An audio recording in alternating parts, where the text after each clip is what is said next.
Hey everyone, and welcome back to another video. In this video I'm going to show you an easy solar build for hunters that has been in the game for a while.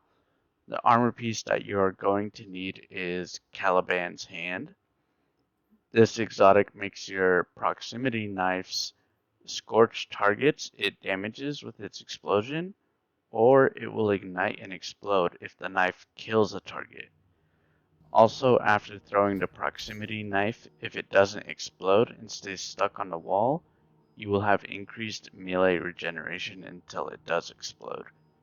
One detail that the game doesn't tell you about this exotic is if you kill a target with your proximity knife, it will completely refund your proximity knife.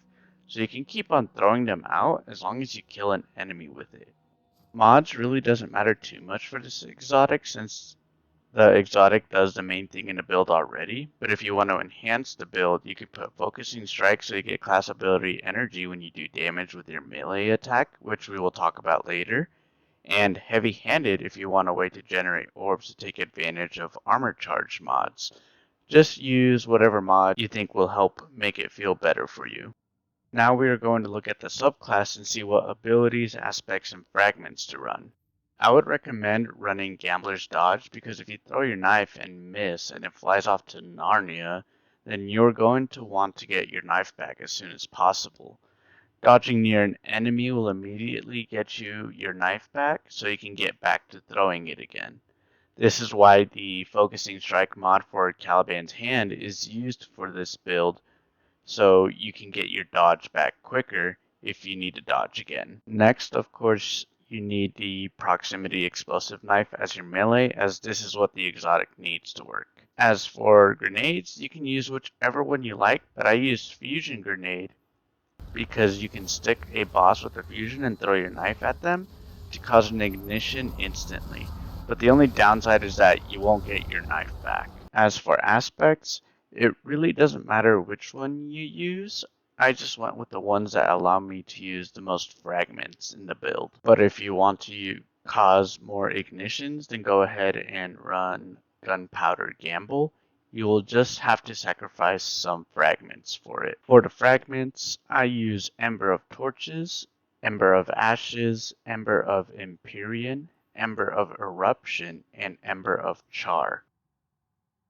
Ember of Torches will give you a straight damage buff to your weapons when your powered melee attacks hit a target, which will be happening all the time.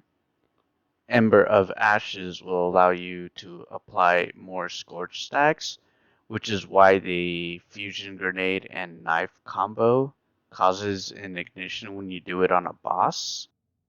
Ember of Empyrean extends the Radiant or Restoration buff on you if you get a kill with a solar weapon or a solar ability, but this fragment can either be changed for something else like Ember of Searing, or it can be one of the ones you can sacrifice for Gunpowder Gamble. Ember of Eruption makes your ignitions have an increased area of effect, and Ember of Char makes ignitions also apply Scorch to targets that live from an ignition. Another way to enhance the build is if you have solar weapons that have incandescent. Killing enemies causes an explosion that applies Scorch to nearby targets, and with the fragment Ember of Ashes, that applies more Scorch, you can also easily cause ignitions with incandescent. The artifact also has two mods this season called Flare Up, which makes firebolt grenades apply more Scorch stacks and can generate fire sprites.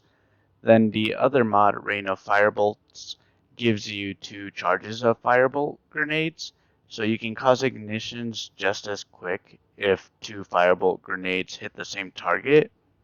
But since this is a season mod, it won't be an option for this build for too long. So that is it for this hunter build. It is so much fun using this build and pretty easy to use. I am going to have some gameplay running at the end, showing off the build in action, but go ahead and let me know if you've tried this build or if there is another build that is just as fun or better in the comments below. I know this is an older build that was out since season of the Haunted, so I still think it's a fun build to run regardless. Thank you for watching, and don't forget to like and subscribe, and I will see you in the next video.